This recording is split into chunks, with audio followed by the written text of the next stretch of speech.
A paz do Senhor, queridos irmãos, é muito bom estar aqui de volta com você para nós podermos meditar um pouco na Escritura Sagrada, a Palavra de Deus.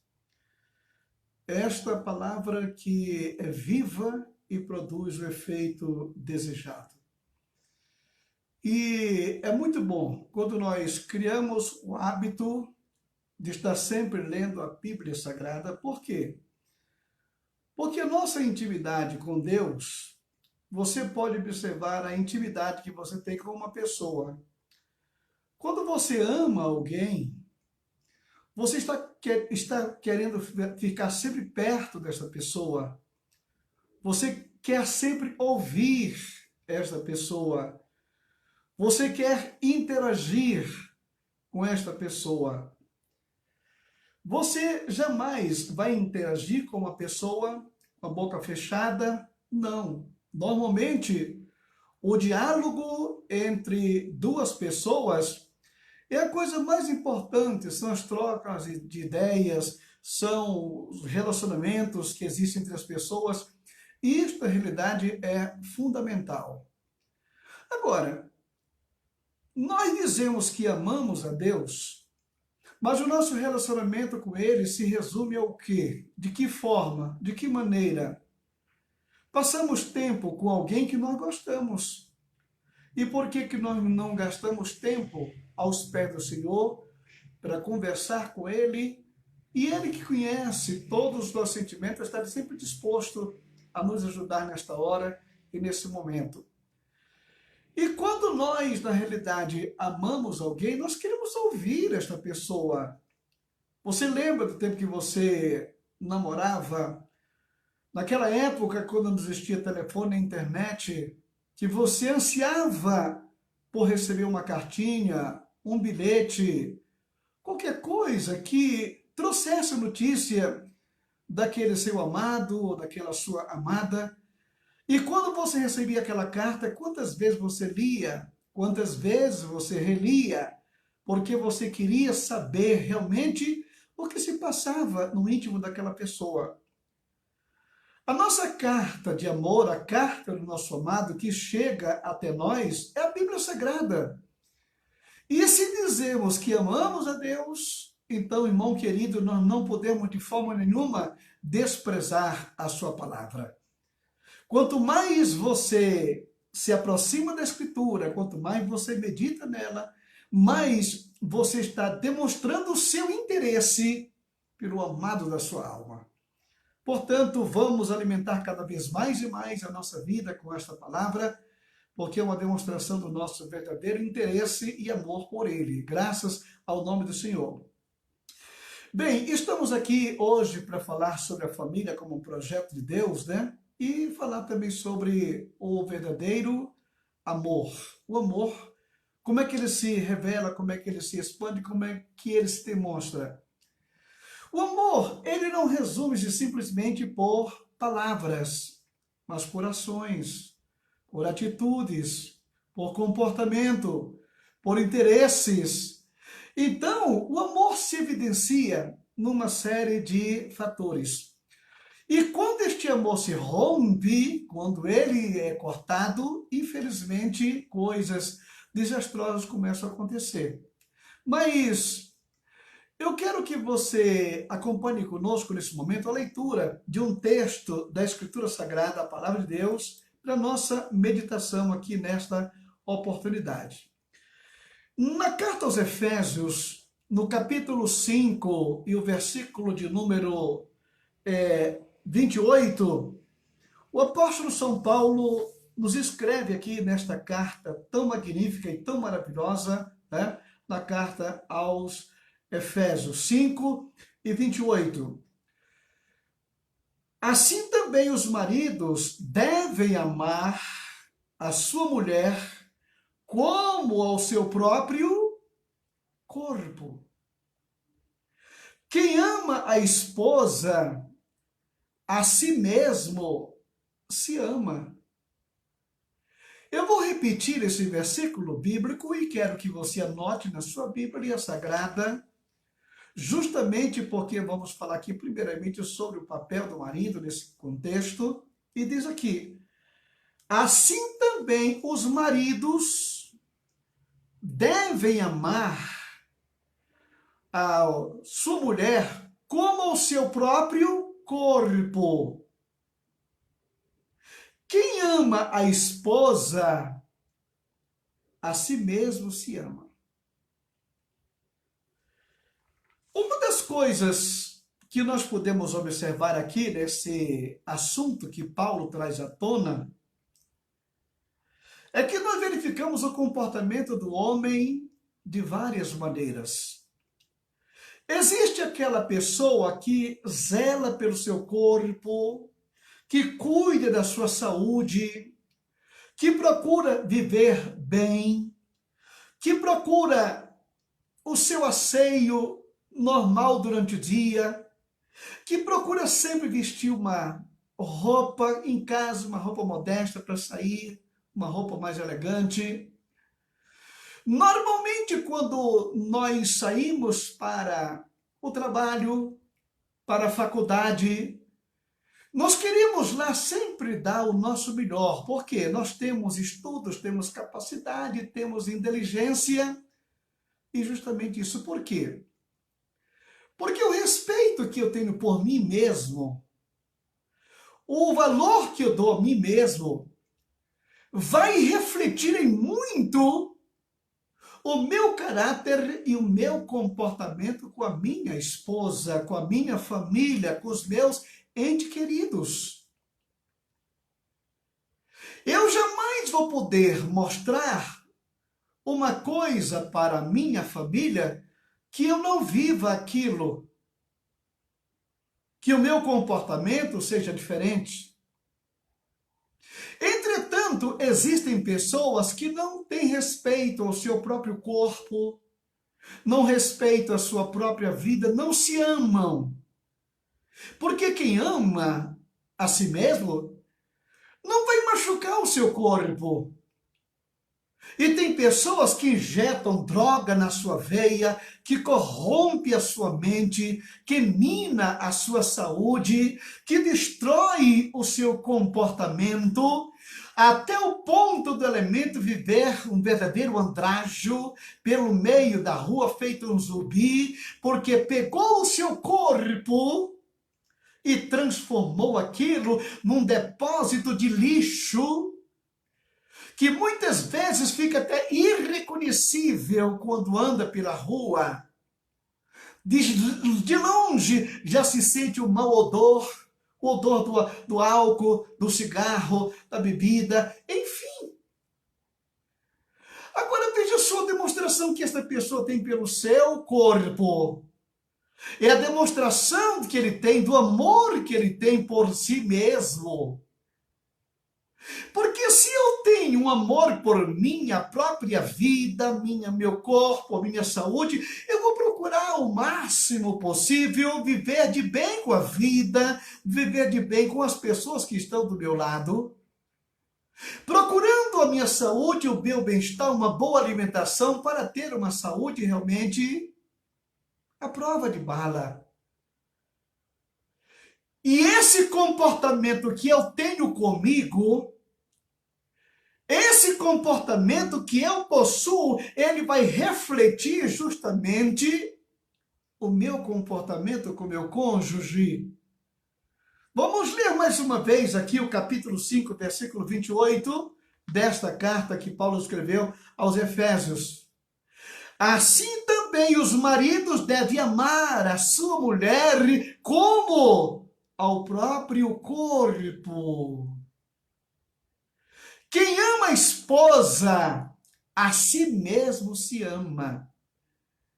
E aquilo que eu disse, eu vou refletir no meu relacionamento conjugal aquilo que eu faço com a minha natureza, com o meu corpo. Porque se eu não amo a mim mesmo, se eu não tenho uma imagem positiva da minha própria vida, se eu não me valorizo, eu pergunto para você, como é que você vai cumprir o seu dever como marido com o seu cônjuge. Você imagina qual é o comportamento de um marido que bebe, que injeta drogas no seu corpo, que se mutila a sua mente com esse veneno que ele joga em si mesmo? Olha, este tipo de comportamento, esta pessoa vai levar para o seu relacionamento conjugal. Vai levar para o seu comportamento com a sua esposa ou com o seu marido, seja lá o que for. Você está me entendendo? Agora, um dos maiores reflexos do meu comportamento com o meu cônjuge é justamente a minha valorização, porque se eu me amo, se eu me respeito, se eu me valorizo, isto aqui eu vou levar para o meu relacionamento conjugal. Isso vai se refletir no meu dia a dia, no meu convívio com a minha família. Porque se eu respeito a mim, eu vou respeitar o próximo. Porque uma das coisas que nós entendemos perfeitamente é justamente esse relacionamento conjugal que deve existir entre marido e mulher. E este relacionamento, ele tende a crescer, ele tende a se multiplicar à medida em que você se reflete na vida do seu cônjuge, na vida da sua esposa. Por quê? Porque, acima de tudo, como você tem esse respeito por você mesmo, o que acontece? Esta esposa que você está valorizando, que você está respeitando ela vai te responder isto de uma maneira muito especial, como sendo submissa, te respeitando, te valorizando, cuidando bem de você, da sua alimentação, da sua roupa, do seu traje, do seu dia a dia. Justamente, por quê? Porque você transmitiu para ela, através da sua vida, o seu comportamento, de quem você é, se reflete na vida dela. E é justamente aqui que o apóstolo fala: quem ama a esposa, a si mesmo se ama. Por quê que a si mesmo se ama? Porque isso é uma reciprocidade. Isso aqui se torna recíproco. Porque à medida que você valoriza o seu cônjuge, esta pessoa vai te valorizar também. Então, como diz aqui o apóstolo São Paulo, aquele que ama a esposa, a si mesmo se ama. É aqui que vem o nosso segundo ponto. Por quê? Se eu quero dentro da minha casa, se eu quero conviver com uma pessoa feliz, alegre, satisfeita com a vida, satisfeita comigo, então o que é que nós podemos fazer aqui nesse momento? A si mesmo se ama. Porque quando eu invisto no meu cônjuge, quando eu valorizo a pessoa que convive comigo, que eu comprometi me viver pelo resto da vida com esta pessoa, e quando eu respeito, e quando eu valorizo, quando eu reconheço os seus dotes, quando estamos prontos para lhe elogiar, isto que eu estou fazendo para ela, eu estou fazendo para mim. Isto bate lá em volta, em forma justamente desse contentamento, deste amor, desse respeito que nós precisamos ter um pelo outro. Então, quando Paulo ele fala aqui nesse trocadilho, quem ama a esposa, a si mesmo se ama. Justamente, irmão querido, porque eu, por exemplo, tenho a minha esposa. Eu quero vê-la sadia, eu quero vê-la feliz, eu quero vê-la sempre glorificando a Deus, satisfeita com a família que tem, com o ambiente que nós vivemos. Se eu quero ver a minha esposa nessas condições, o que acontece? É mesmo que eu colocar um espelho na minha frente, porque na felicidade dela, eu estou vendo a minha felicidade. Eu estou vendo o reflexo daquilo que realmente eu desejo. Então, como diz aqui a palavra de Deus através do apóstolo São Paulo, assim também o marido deve amar a sua mulher como a seu próprio corpo. Eu não quero mal para mim. Eu não quero sentir dores físicas. Eu não quero ser taxado como uma pessoa depressiva emocionalmente. Não. Eu quero o melhor para a minha vida. E este melhor que eu desejo para mim é justamente através de uma pessoa que eu tenho comigo que vai me valorizar, vai me respeitar, vai me acatar, tudo muito bem. Então você pode observar aqui nesse momento que a questão do relacionamento conjugal é um amor que tem que ser recíproco. Há essa reciprocidade. Satisfazer a necessidade emocional de amor da minha esposa é uma escolha que faço todos os dias. Todos os dias. Isto aqui não dá férias. Isto aqui não é momento de que eu quero ser feliz, não. Eu posso propiciar isto o tempo todo. Até mesmo nos momentos que o clima não está muito bem, eu jamais vou dizer uma palavra de baixo calão para minha esposa, para feri-la, para vê-la dormir insatisfeita comigo. Não, não. Então, o que nós observamos? Se sei qual é a sua principal linguagem do amor, opto por falar-lhe a mais profunda necessidade emocional que ela tiver será satisfeita.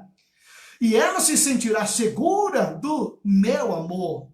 Se ela fizer o mesmo por mim, minhas necessidades emocionais serão satisfeitas e nós dois viveremos com o tanque do nosso amor sempre cheio, saciado, satisfeito. Não existe, não pode, não deve existir altos e baixos. Eu vou ser feliz com a minha esposa, eu vou amar minha esposa essa semana ou este mês. Não. Isto aqui, na realidade, é uma batalha diária que nós precisamos ter. É algo que nós temos que lutar no nosso dia a dia. Então, neste estado de comportamento emocional, nós dois podemos dedicar as nossas energias criativas a muitos projetos saudáveis fora do casamento, ao mesmo tempo que continuamos mantendo um relacionamento empolgante e em estado de crescimento constante. Porque isto aqui, irmão querido, o amor, por exemplo, você não vai estar todo o tempo aqui dentro de casa, para lá e para cá, com a mulher abraçada. Não, você vai demonstrar o seu amor com a ajuda, com o comportamento, com a sua atitude que você tem. Agora, isso também se extrapola lá fora. Porque quando você está ganhando o seu pão de cada dia, você está pensando no bem-estar aqui em casa. Quando você está procurando se projetar na vida, você está com a sua mente aqui na sua casa. E não existe coisa melhor na vida de que você alcançar o louro de uma vitória lá fora, conquistar um troféu, e você ter com quem dividir esse troféu. E este alguém melhor que existe na sua vida não é você levantar uma taça no meio do estádio, não. Você se lembra que uns anos atrás, quando o Brasil conquistou o campeonato mundial, que um dos jogadores ali, o Cafu, era o capitão do time, e foi ele que naquele momento levantou a taça. Qual foi o nome que ele levantou naquela taça? Para quem ele estava dividindo o louvor da sua vitória? Com a sua esposa. A esposa não estava no estádio, estava em casa, mas ela também estava sendo co-participante da vitória do seu marido. Quando nós temos isto em mente, irmão querido, e nós lutamos nosso dia a dia, nós vamos encontrar o caminho da felicidade, com toda certeza. Como se cria esse tipo de casamento? Como é que nós podemos fazer? Tudo começa com a opção de amar. Tudo começa com a opção de amar. Quando você predispõe a isto, de ter a sua esposa, a única mulher da sua vida, e que aquele amor que você nutria com ela, que levou você a levá-la ao altar, aquele amor, ele tem que ser cultivado permanentemente. Se você quer ser feliz. Reconheço que, como marido, Deus me deu a responsabilidade de satisfazer as necessidades de amor a da minha esposa. E à medida que eu cultivo isto, que eu desperto cada vez mais e mais este amor, irmão querido, olha, aquela fase do princípio de beijo para cá, beijo para lá, abraço para cá, aquilo vai diminuir de intensidade. Pode diminuir de intensidade e vai diminuir de intensidade. Porém, você pode demonstrar o seu amor diário à sua esposa através do seu comportamento, da sua atitude, tá? Então, as palavras de Paulo aos Efésios, capítulo 5, deixam isso claro. Não devo apenas amar a minha esposa, mas amá-la com amor que eu nutro pelo meu próprio corpo. Você não quer mal para o seu corpo, né? Você não quer doença para o seu corpo, não é? A doença surge aí porque às vezes estamos vivendo no meio de um mundo muito poluído, muito contaminado, muito cheio de problemas. Estamos vivendo, infelizmente, num mundo poluído. Porém, eu não quero mal para mim. Eu não quero mal para o meu corpo. Eu quero um corpo sadio, eu quero um corpo sempre perfeito, eu quero uma mente sempre sadia. E isto que eu quero para mim, eu transmito em atitudes, em palavras, em comportamentos e ações para a minha esposa. Tá? Então, como eu disse aqui, não devo apenas amar minha esposa, mas amá-la como amo meu próprio corpo. Como é que você se ama? Como que você ama o seu próprio corpo? Como é que você vai sair pelo meio da rua como um andrajo? Você vai sair ou vai estar dentro de casa de uma maneira toda desordenada? Você pode estar dentro de casa com a sua bermuda, a sua camiseta, mas sempre demonstrando que você tem carinho pelo seu corpo. Para isso, você ao se levantar pela manhã, você vai direto para a pia e você escova os seus dentes, você lava o seu rosto, você se penteia, porque você quer sair daí para ir para a mesa do café de uma forma elegante, pelo menos. Né? Agora imagine. Seria até um contrassenso você levantar-se do jeito que levanta, com aquele bafo na boca, vai para a mesa de café, cabelo todo desgrelhado. Não, você ama você.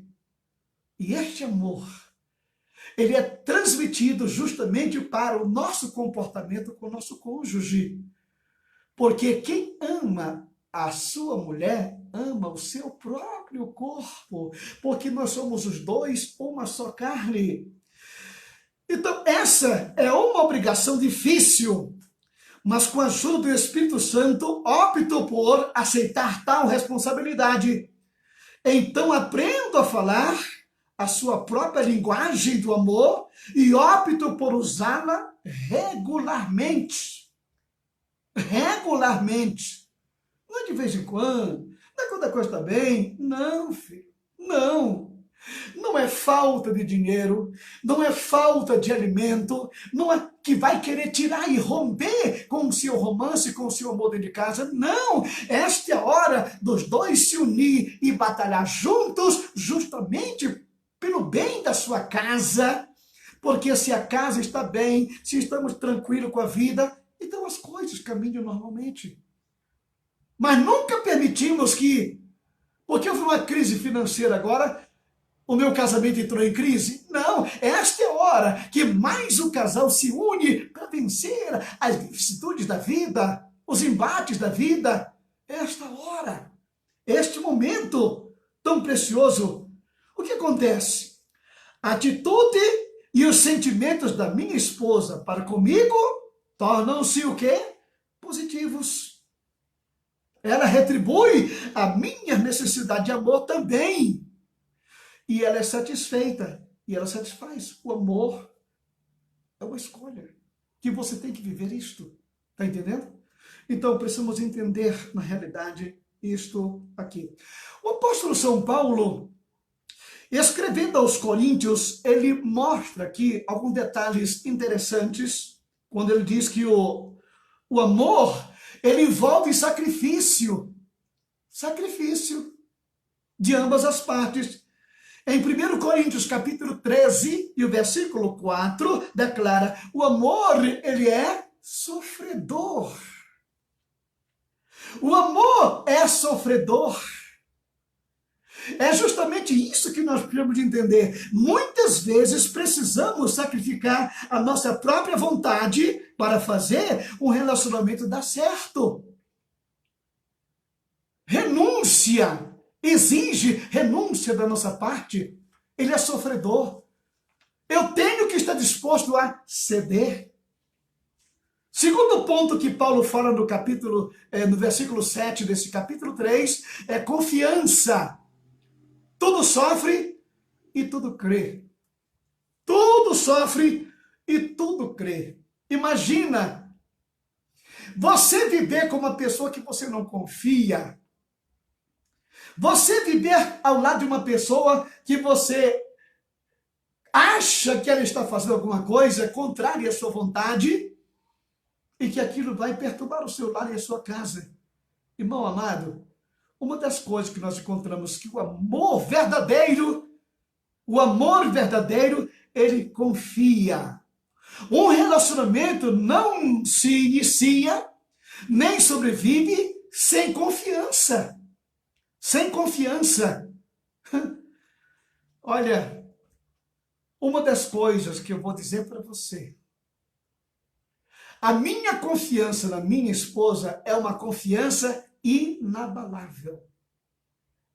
Eu jamais desconfiei da minha esposa, e por seu turno, o seu modo de me amar, de me respeitar, de me valorizar, ela procura nunca fazer nada que venha contrariar ou ferir o nosso amor. Absolutamente não. Então nós precisamos, na realidade, entender isto. Vamos tomar aqui um pouquinho de água, que a garganta está meio seca, né? Desculpem.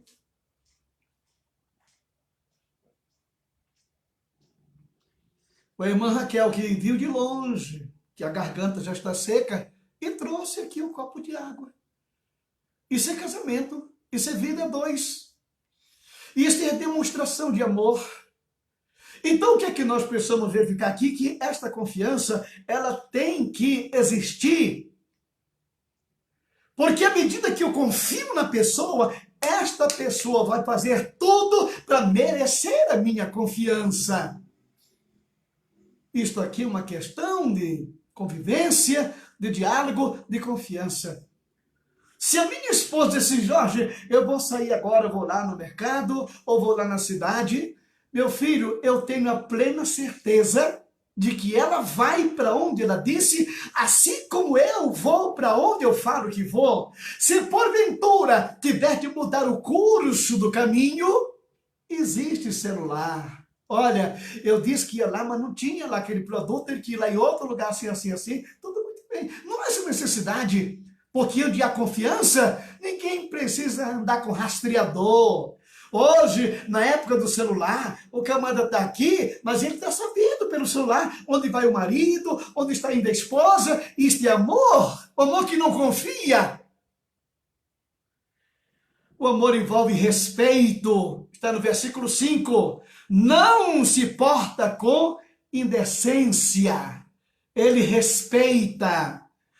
O respeito em um casamento significa reconhecer o espaço e a importância do outro em sua vida. Tá? É justamente isso que nós precisamos entender. Como casal, como marido e como esposa. Irmão querido, até mesmo no nosso relacionamento, nós temos que ter respeito um pelo outro. Jamais vamos violar um direito do outro para satisfazer o meu. Não. Isto aqui tem que existir na realidade um relacionamento sadio. Porque assim como eu conheço e reconheço a mulher como parte mais frágil, a minha esposa também me reconhece as minhas necessidades e assim vamos caminhando. Sem um entrar na intimidade do outro de uma maneira grosseira, bruta. Não. E sim, com o devido respeito. 4, objetivos em comum. Objetivos em comum. Está no versículo número 5. Não busca o seu interesse. Duas pessoas só permanecerão unidas se tiverem o mesmo objetivo de vida. Logo, apenas poderemos nos manter unidos a Deus se tivermos o mesmo objetivo com Ele. Né? Objetivos em comum. Você sabe o que significa objetivos em comum? Sabe? É quando os dois batalham justamente para um ideal. Não adianta o marido ganhar o seu dinheiro aqui com o suor do seu rosto e aqui tem uma esposa que vai esbanjar, vai jogar fora tudo que ele tem. Isso não é papel de esposa? Não. A esposa verdadeira, ela valoriza cada centavo que o seu marido lhe ganha. E está sempre disposta a... Qual é o nosso objetivo de vida? É a compra de um carro? É a compra de uma casa? É uma viagem? Objetivos em comum. Nenhum querer uma coisa e para um lado, outro para o outro. Não. Da mesma forma, o nosso relacionamento com Deus, ele tem que caminhar dessa forma. Andarão dois juntos se não tiver de acordo? Hein? Não tem como. Não tem como. E o quinto ponto é o diálogo. Diálogo. Aqui no versículo 4, o amor não se ensoberbece. Não é soberbo, não. A falta de diálogo distancia o casal de forma semelhante quando deixamos de falar com Deus. Isso distancia. O diálogo, a conversa, a parceria, a troca de ideias, os projetos de vida, isso tudo só pode acontecer numa mesa de diálogo. Quando estamos ali lutando pelo mesmo ideal, como já verificamos aqui, né? Então nós temos aqui o diálogo. É quando você coloca para fora aquilo que você sente, aquilo que você deseja, aquilo que você almeja, quais são os seus projetos. O outro só vai saber o que se passa no seu íntimo quando você abre a boca e começa a conversar. E ter o diálogo. E diálogo é diálogo. Não é monólogo. Monólogo é que só um fala e o outro fica calado. Casmurro ali. Não. O diálogo é quando você fala, o outro escuta. E quando o outro começa a falar, você escuta. E assim vamos traçando os nossos pontos em comuns. É justamente isto que nós precisamos entender. Que o diálogo num casamento, irmão querido, ele, na realidade, ele é fundamental.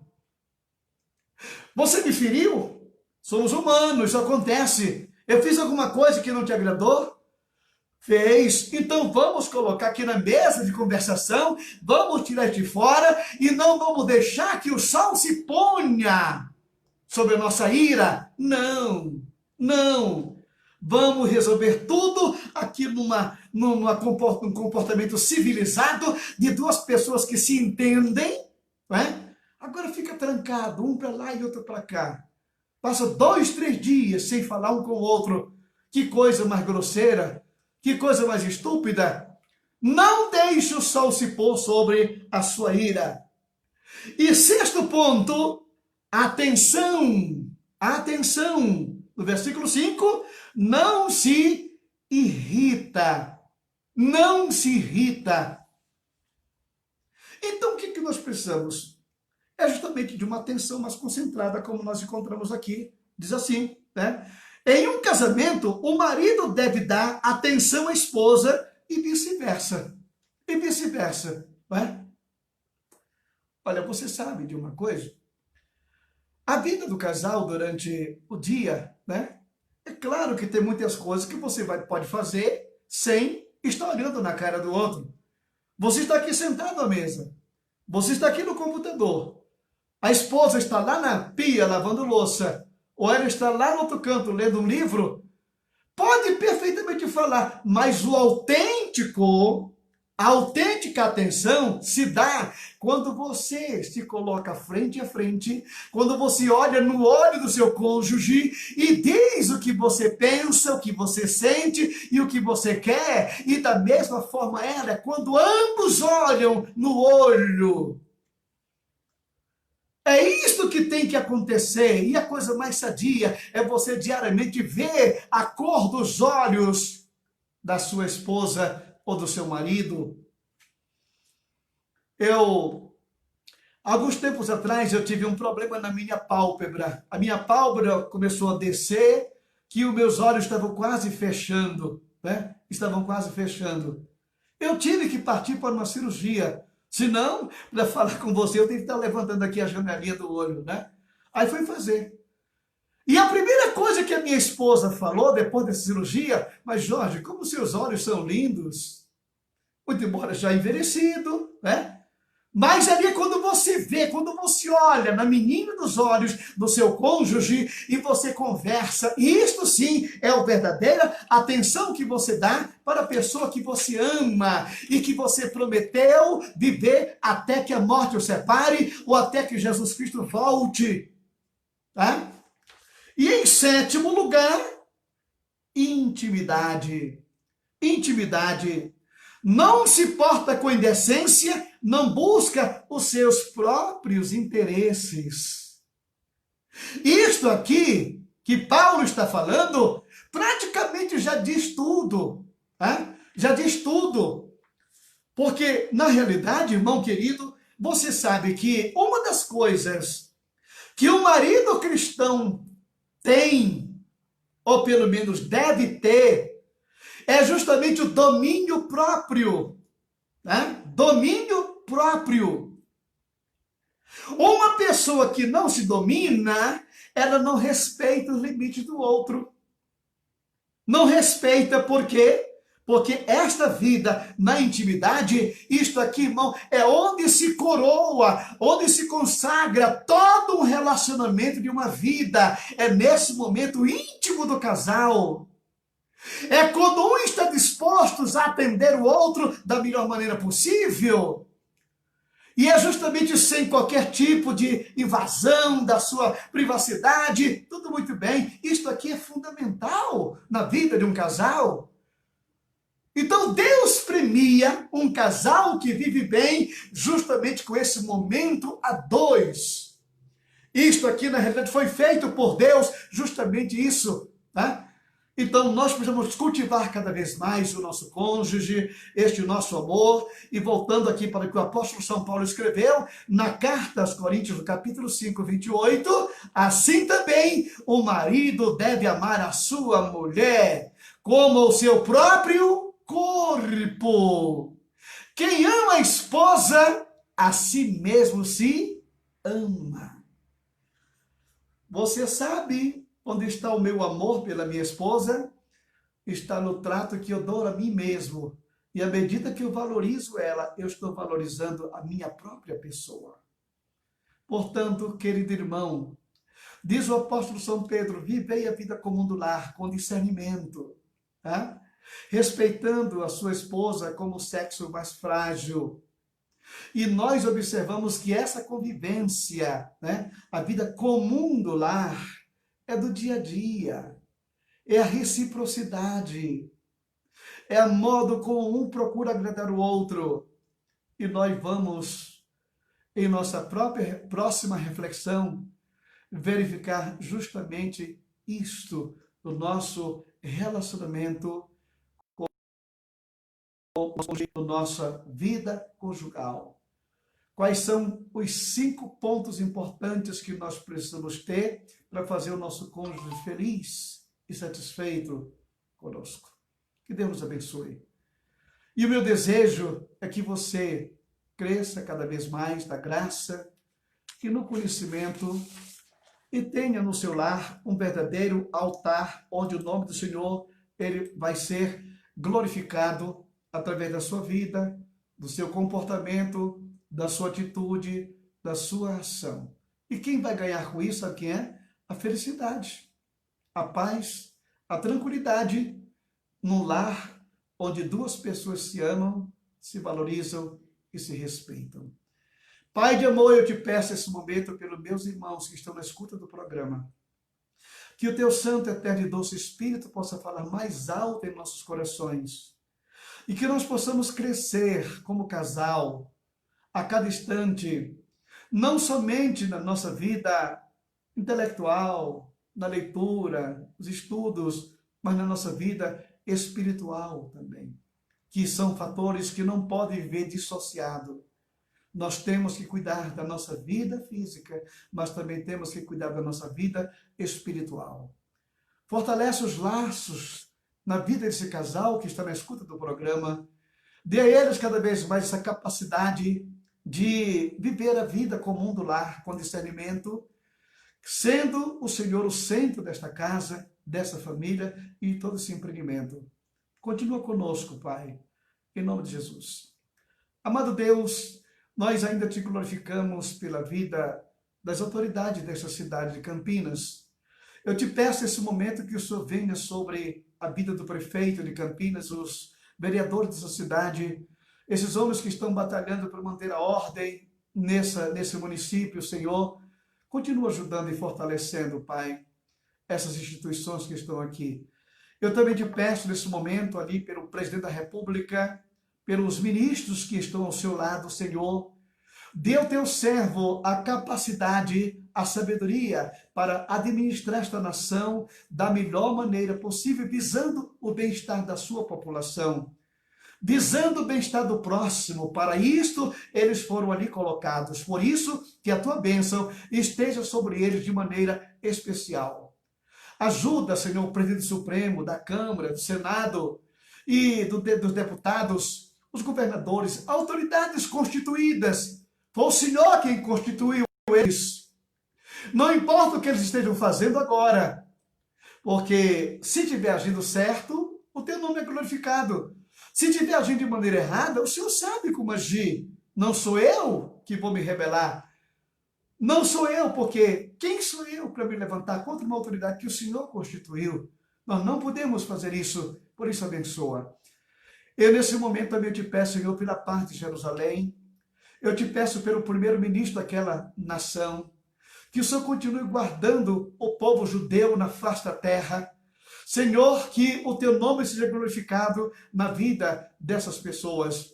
Eu também te peço nesse momento pelo presidente dos Estados Unidos e os presidentes das demais nações da terra. Senhor, sabemos que a luta é grande, que as trevas que comandam a política deste mundo não querem a paz do homem, eles querem a infelicidade, eles querem a desavença, Senhor.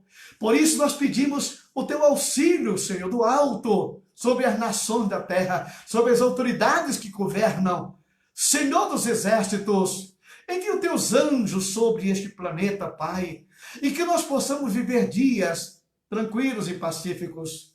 Muito embora sabendo que o mundo jaz no maligno, que o Deus deste século, ele cegou o entendimento dos incrédulos, mas o Senhor ainda tem o controle da situação na mão, e ele só pode ir até um certo limite, e dali nada mais. É como a onda do mar, que chega na praia, ela se dissolve. Por isso, Pai, nós te glorificamos, porque sabemos que o Senhor é Senhor, o Senhor é soberano, o Senhor é o Criador e sustentador de todas as coisas. Pai de amor, venha abençoar nesse momento a nossa casa, minha família, meus filhos e netos, guarda dentro da tua mão, e também os alunos da nossa instituição, Senhor. Olha para os alunos do Ibicamp, que estão se preparando para a vida ministerial, que esses rapazes e moças, homens e mulheres, possam realmente ser uma bênção, Senhor. Aqueles que estão se matriculando para a próxima matéria, Senhor, ajuda e abençoa cada um ricamente, Pai. Não deixe que lhes falte o pão de cada dia, mas sustenta o seu emprego e agracia cada um deles com a tua bênção de uma maneira muito especial. Nós te pedimos, Pai, e te agradecemos no precioso nome de Jesus Cristo, teu Filho, que vive e reina para sempre. E a graça de nosso Senhor Jesus Cristo, o amor de Deus, nosso Pai, a comunhão e a consolação do Espírito Santo seja com todo o povo de Deus, agora e sempre. Amém e amém.